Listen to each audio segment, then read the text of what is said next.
Je me réjouis aujourd'hui, malgré les quiproquos que nous avons vécu tous et toutes en début de matinée, d'avoir une salle avec autant de personnes œuvrant dans le secteur de la protection des droits humains, de l'assistance légale et du judiciaire. Cela traduit l'intérêt que vous manifestez tous, toutes et tous pour le respect des droits humains de manière générale et plus particulièrement de ceux des personnes privées de liberté. En effet, le système judiciaire haïtien fait face, et ce depuis de nombreuses décennies, à de nombreuses difficultés occasionnant un phénomène récurrent de détention préventive prolongée.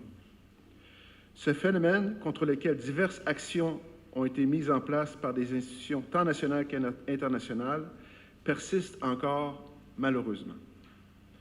Le passif des dossiers en souffrance reste encore très élevé et le sera encore plus si les garanties judiciaires ne sont pas respectées.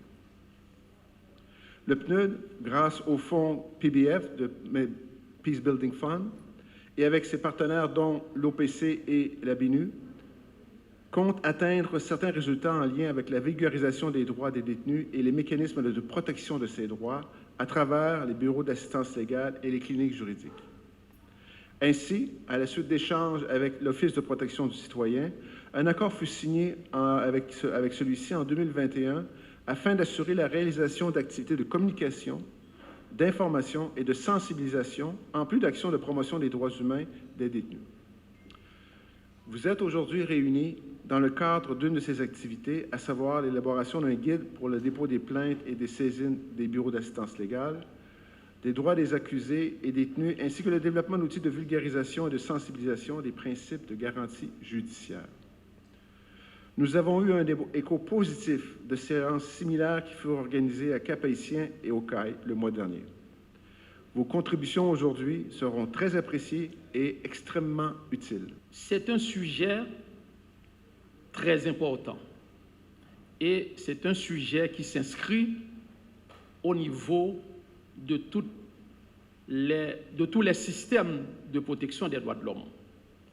Nous devons l'admettre, pour commencer, que les droits des victimes, tout comme les droits des accusés, les représentants du Haut Commissariat aux droits de l'homme peuvent en témoigner, eh bien, sont garantis presque dans tous les instruments de l'ONU, les instruments de protection des droits de l'homme. Et là, on pourrait quand même se référer au pacte international relatif aux droits civils et politiques que l'État haïtien a ratifié, mais c'est aussi inscrit dans le système interaméricain de protection des droits de l'homme. Et là, on peut se référer à la Convention américaine relative aux droits de l'homme. Donc, en clair, à chaque fois qu'on parle de droits des victimes ou de droits des accusés, on défend, je pourrais dire, des principes internationaux de protection des droits de l'homme. Et c'est dans cette ligne, dans cette perspective, que l'OPC, en tant que structure étatique de protection des droits de l'homme, travaille depuis près de 2 ans avec le programme des Nations Unies pour le développement, plus précisément au niveau du projet Accès à la justice. Pour un petit rappel, je dois préciser que le 15 juin 2021, l'année dernière, nous avons eu le plaisir, l'honneur de signer un accord de partenariat avec le PNUD dans le cadre de la mise en œuvre du projet Accès à la justice, financé par le Fonds pour la consolidation de la paix.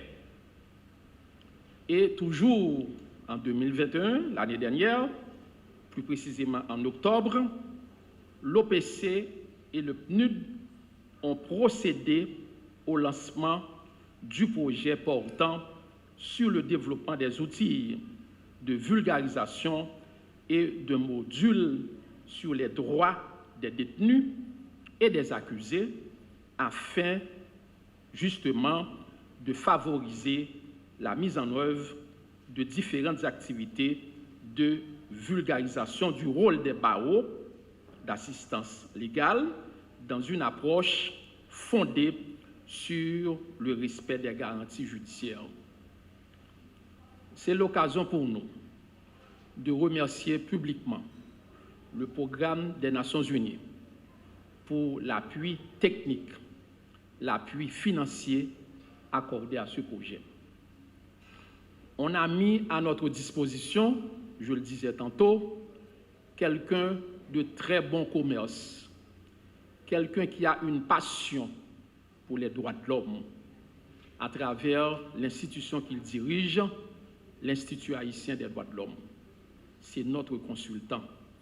Il a été recruté, il a été supporté financièrement par le PNUD pour mettre en œuvre ce projet d'une activité d'une importance très capitale. Monsieur le représentant, monsieur le chef de ce projet, mon cher collègue Maître Gillot, monsieur le consultant, c'est l'occasion pour nous de vous dire que nous sommes au niveau de l'OPC très reconnaissants de ce support. Et c'est dans cette perspective que le consultant a déjà élaboré plein de choses. Plusieurs activités de terrain ont été organisées. Et je peux me permettre de citer par exemple, on a déjà 14 affiches sur l'assistance légale pour les droits des accusés et les droits des détenus. On a un guide de dépôt de plainte et de saisine des bureaux d'assistance légale. On a un module qui est sur le point d'être validé sur l'assistance légale et les droits des accusés. Et toujours avec l'appui académique de notre consultant, nous avons 3 capsules de vidéos qui sont en préparation, en point d'être validées, sur la garde à vue, le droit à un procès dans un délai raisonnable, conformément aux instruments internationaux de protection des droits de l'homme. Aujourd'hui, nous sommes le 21 avril 2022 et nous allons justement parler des droits des accusés, des droits des victimes. Nous allons faire des réflexions là-dessus, autour de cette problématique. Et quand on parle de droits des accusés, on parle de droits des victimes, eh bien, on se réfère à la lutte que nous menons, que les secteurs vitaux de la vie nationale mènent, que les partenaires internationaux supportent, la lutte contre l'impunité, l'accès à la justice, une justice forte, impartiale. Donc, en ce 21 avril, à la veille du centenaire de l'anniversaire de ce grand homme, Jacques-Stéphane Alexis, qui a été malheureusement tué dans les circonstances que l'on le sait, victime, martyr du régime des Duvalier, on ne saurait en aucune façon ne pas avoir une pensée spéciale pour ce grand homme, cet écrivain, parce que cette année, l'année 2022, est justement consacrée à Jacques-Stéphane Alexis, parce que ça coïncide au centenaire de son anniversaire, et demain, le 22, c'est justement la date de l'anniversaire de Jacques-Stéphane Alexis.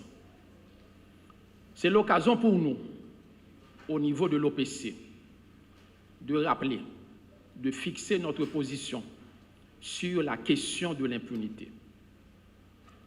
Au niveau de l'OPC, nous croyons fermement qu'aucune société ne peut se construire sur l'oubli ou sur l'impunité. Nous devons lutter pour la justice. Nous devons lutter pour le droit à la vérité. Nous devons lutter pour le droit à la vérité en ce qui concerne les événements malheureux qui se sont produits dans notre pays, sous le régime des Duvalier, bien évidemment, mais après le régime des Duvalier, au cours des années 91, 94, 2000, là, on a en tête un autre grand homme, Jean-Léopold Dominique, quand nous parlons de 2000, le 3 avril 2000, mais de manière beaucoup plus récente, la justice doit dire un mot sur les événements sanglants qui se sont produits dans le pays durant les 12, les 24 derniers mois, dans la Saline, Bel-Air, les quartiers populaires de l'aire métropolitaine.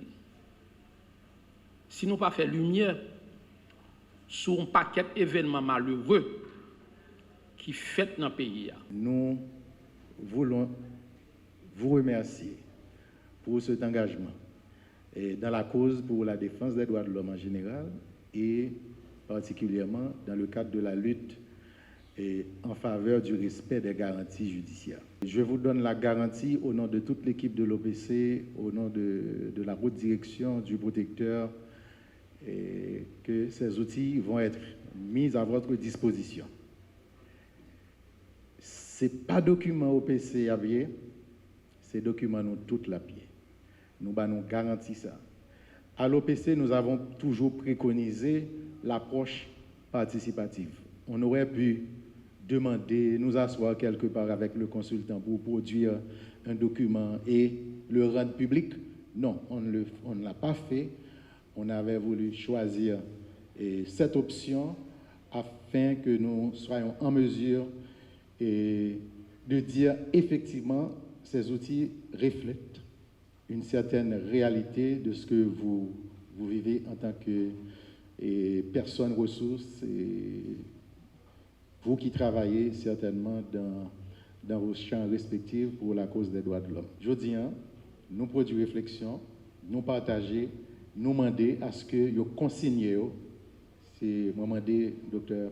Patrick Pellissier ça à toute équipe liant, dans non OPC, pour que vous preniez en compte toute recommandation qui est adressée. Et par la suite, au niveau de l'OPC, nous allons procéder à la validation.